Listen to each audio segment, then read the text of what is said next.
Class 12th का chapter 5 magnetic effect of electric current, ऐसे कह सकते हो मैग्नेटिज्म एंड मैटर इस चैप्टर का नाम है। और इसमें हमने कुछ वीडियोस बनाए हैं जिनको अगर आपने देखा नहीं है तो हमारे डिस्क्रिप्शन बॉक्स में इसका लिंक दिया हुआ है, तो एक बार जाएं और उस लिंक को ओपन करें और उन वीडियोस को देखें। फिर इसको अगर आप देखते हैं तो आपको ज़्यादा बेहतर समझ में आने वाला है। सो गाइस, आज मैं डिस्कस करने वाला हूँ magnetic field intensity, magnetic field intensity due to a bar magnet, due to a bar magnet at equatorial position, at equatorial position। So guys, हमने अपने पहले वीडियो में बताया था, इसके जस्ट पहले वाले प्रीवियस वीडियो में हमने बताया था कि magnetic field eight axial position पे हम लोग मैग्नेटिक फील्ड कैसे फाइंड करते हैं। आज हम आपको बहुत ही डिटेल में बताने वाले हैं कि इक्वेटोरियल पोजीशन पे अगर हमें मैग्नेटिक फील्ड निकालना हो, टोटल मैग्नेटिक फील्ड हम कैसे फाइंड करें। तो देखिए, इसके लिए हम क्या करते हैं, सबसे पहले तो आप फिगर को ध्यान से समझिएगा तो आपको ये डेरिवेशन बहुत ही आसान लगेगा। Okay, let us consider this is a bar magnet. Okay, ये हमने मान लिया ये हमारा एक बार मैग्नेट है जिसका एक नॉर्थ पोल हो गया और दूसरा साउथ पोल है।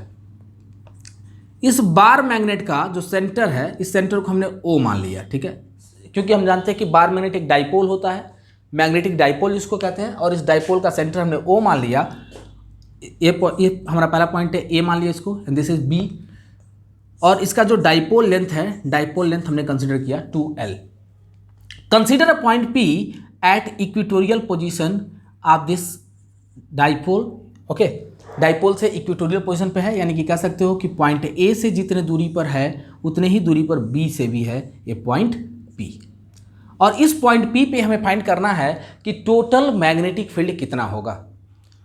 So guys, you know it very well that जो नॉर्थ पोल होता है, नॉर्थ पोल से मैग्नेटिक फील्ड का डायरेक्शन आउटवर्ड होता है। आपने पढ़ा है कि जैसे सपोज कर लो कि हमारा बार मैग्नेट है, तो इस बार मैग्नेट में जो मैग्नेटिक फील्ड है, मैग्नेटिक फील्ड का डायरेक्शन नॉर्थ से साउथ होता है और मैग्नेट के अंदर मैग्नेटिक फील्ड का डायरेक्शन साउथ से नॉर्थ होता है।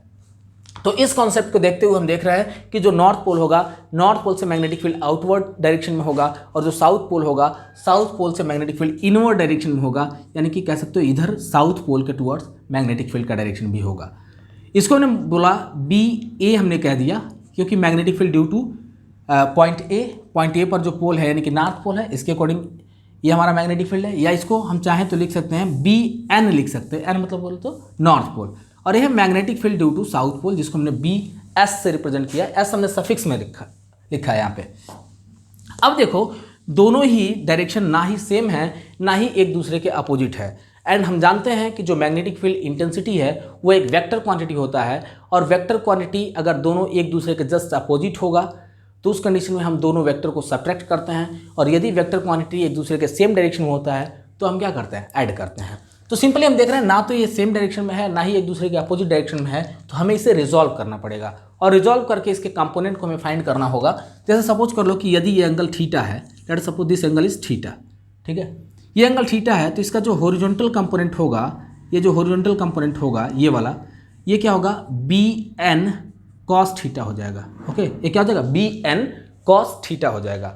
अच्छा, एक चीज और ध्यान देना, ये एंगल भी थीटा होगा। कहोगे कि ये एंगल थीटा क्यों होगा, क्योंकि हम जानते हैं कि इस एंगल का और इस एंगल का सम ये एंगल होगा, क्योंकि हम जानते हैं एक्सटीरियर एंगल जो होते हैं, एक्सटीरियर एंगल हमेशा जो ये दो एंगल होंगे इन दोनों एंगल के सम के बराबर होंगे। यानी कह सकते हो अगर यह x है और यदि यह एंगल y है तो ये क्या हो जाएगा, x प्लस वाई हो जाएगा, ठीक है। तो कह सकते हो ये थीटा है, ये भी थीटा ही होगा, क्योंकि ये इक्वेटोरियल पोजीशन पे है, यानी कि जितने दूरी पर यहाँ से A से लेकर P तक का जो डिस्टेंस है वही डिस्टेंस होगा B से लेकर P तक का, ठीक है। Consider a point P which is at a distance x from the centre of dipole. Okay, ये जो पॉइंट x है, सॉरी पॉइंट P जो है वो x डिस्टेंस पर है from the centre of dipole. तो कह सकते हो कि AP के बीच का डिस्टेंस कितना हो जाएगा, √x² प्लस L²। बोलो होगा कि नहीं, क्योंकि ये टोटल डिस्टेंस 2L है, तो ये बचा हुआ आधा डिस्टेंस कितना होगा, L होगा, और ये भी डिस्टेंस कितना होगा, L होगा। तो कह सकते हो so this distance will be according to Pythagoras theorem x² plus L² और होल का स्क्वायर रूट हो जाएगा। सेम कंडीशन सिमिलरली यहाँ पर भी हो जाएगा, x² प्लस L² और पूरे का स्क्वायर रूट हो गया। ये रहा distance. We will resolve this vector, तो पहला हमने रिजॉल्व किया तो बी एन कॉस थीटा आया, और इसका जो वर्टिकल कंपोनेंट होगा, vertical component B N sine theta होगा। ओके, क्योंकि आप जानते हैं कि वर्टिकल कंपोनेंट साइन थीटा के फॉर्म में आता है और हॉरिजॉन्टल कंपोनेंट कॉस थीटा के फॉर्म में आता है। वैसे ये हमारा बी एस है, तो बी एस के लिए ये हो जाएगा हॉरिजॉन्टल कंपोनेंट, जिसको बोलते हैं बी एस कॉस थीटा, और ये होगा वर्टिकल कंपोनेंट जिसको हम बोलते हैं बी एस साइन थीटा। देखो यहाँ पे लिख दे रहा हूँ, इधर लिखता हूँ, थोड़ा जगह कम है तो इधर लिखता हूँ, ये हो जाएगा बी एस साइन थीटा हो जाएगा। ओके, हम देख रहे हैं कि दोनों पोल का जो मैग्नेटिक स्ट्रेंथ है एक बराबर है। इसका मैग्नेटिक स्ट्रेंथ स्मॉल एम होगा तो इसका भी स्मॉल एम होगा, क्योंकि डाइपोल है तो मैग्नेटिक स्ट्रेंथ एक बराबर होंगे।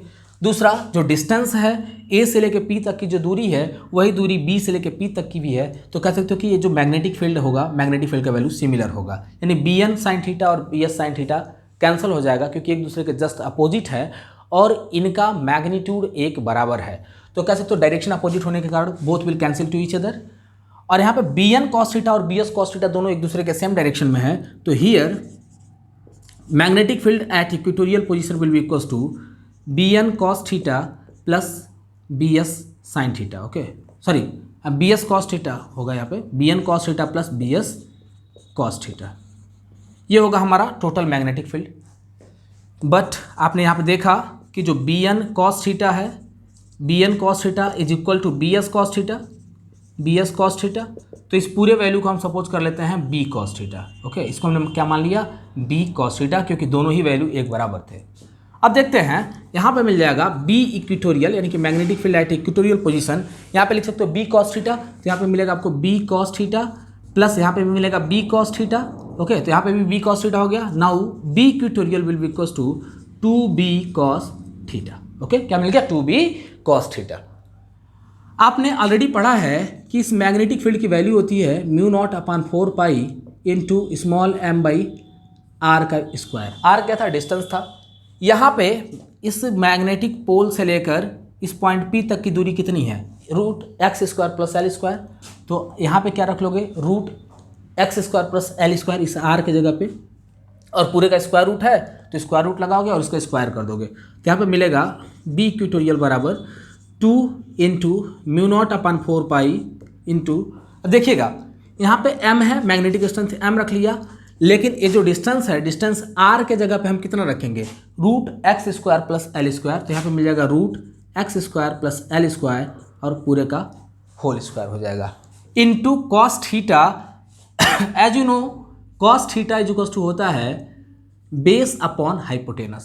ओके, आपने ट्रिग्नोमेट्रिक रेशियो पढ़ा होगा, ट्रिग्नोमेट्रिक रेशियो में बताया गया होगा आपको कि cos theta is equals to क्या होता है, बेस अपॉन हाइपोटेनस। ये हमारा एंगल थीटा है, तो बेस क्या होगा, एल, बेस क्या हो जाएगा, यहाँ से लेकर यहाँ तक का डिस्टेंस ये कितना है, एल है, तो हो जाएगा एल अपॉन हाइपोटेनस कितना है, root X square plus L square, तो यहाँ पे मिल जाएगा root X square plus L square. So B equatorial will be equals to mu naught upon 4 pi into small M into 2l upon X square plus L square पे power 3/2। ठीक है, क्योंकि आप देख रहे हैं कि यहाँ पे स्क्वायर है तो स्क्वायर से रूट कैंसिल हो जाएगा, और यहाँ पे पावर 1/2 है, तो 1/2 और 1 को जब आप ऐड करेंगे तो कितना आ जाएगा, 3/2 हो जाएगा। So B equatorial will be equals to mu naught upon 4 pi, और हम जानते हैं कि m इंटू 2l को हम बोलते हैं डाइपोल मोमेंट, तो इसको हम लोग कैपिटल M से रिप्रेजेंट करते हैं डाइपोल मोमेंट को, x square plus L square और होल पे पावर कितना, 3/2। ये हमें मिल गया magnetic field at equatorial position. यहाँ पे देखो कुछ केसेस हम यहाँ पे डेवलप करते हैं। एक सिंगल सा केस है, if L is very less than x। Suppose कर लो कि अगर इस L की वैल्यू अगर x की वैल्यू से बहुत ज़्यादा छोटा है, then L square will be neglected. L square क्या हो जाएगा, नेग्लेक्ट हो जाएगा, और बचेगा हमारा B equatorial. B equatorial will be equals to mu naught upon 4 pi into capital M upon, यहाँ पे देखो एल स्क्वायर जब हमारा नेग्लेक्ट हो गया तो यहाँ पे एक्स स्क्वायर होगा, और स्क्वायर से ये 2 कैंसिल हो जाएगा, जब 2 से 2 कैंसिल हो गया तो बचेगा कितना, 3, यानी कि यहाँ पे हो जाएगा एक्स पे power 3। So B equatorial will be equals to mu naught upon 4 pi into capital M by X cube. Capital M क्या है, डाइपोल मोमेंट है। Okay, and from this ever formula we can write here B equatorial will be inversely proportional to X cube, यानी कि जो B equatorial होगा वह भी distance के इस क्यूब के इन्वर्सली प्रोपोर्शनल होगा। और इसके पहले जो आपने बी एक्सियल के लिए पढ़ा था उस कंडीशन में भी जो बी एक्सियल था वो इन्वर्सली प्रोपोर्शनल था एक्स के क्यूब के। मतलब दोनों ही कंडीशन में ये सेटिस्फाइड हो रहा है कि जो बी इक्वेटोरियल है या फिर बी एक्सियल है दोनों डिस्टेंस के क्यूब के इन्वर्सली प्रोपोर्शनल होगा। यानी कि यहाँ पे यदि हमें ग्राफ की बात करें, हम ग्राफ हमें कैसा मिलेगा, ये हमारा मैग्नेटिक फील्ड है और ये क्या है, एक्स है, एक्स का डायरेक्शन है सपोज कर लो, ठीक है,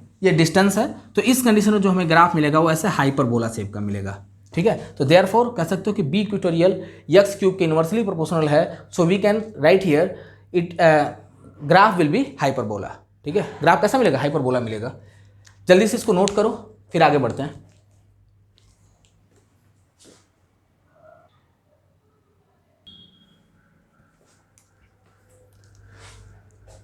Now our next topic is relation between B axial and B equatorial, ठीक है। इन दोनों मैग्नेटिक फील्ड के बीच में देखो क्या रिलेशनशिप होता है, इस चीज को मैं बताता हूं आपको।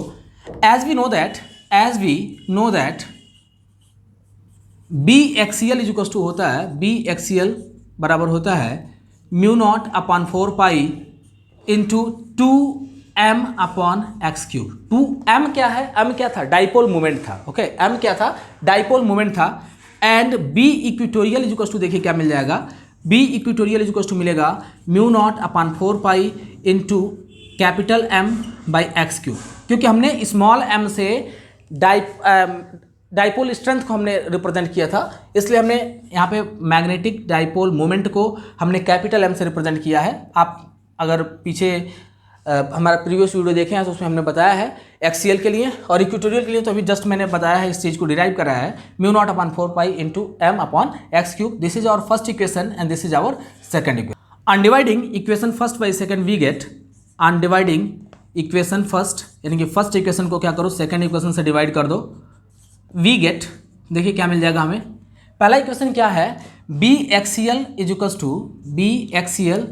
To mu naught upon 4 pi into 2m upon x cube.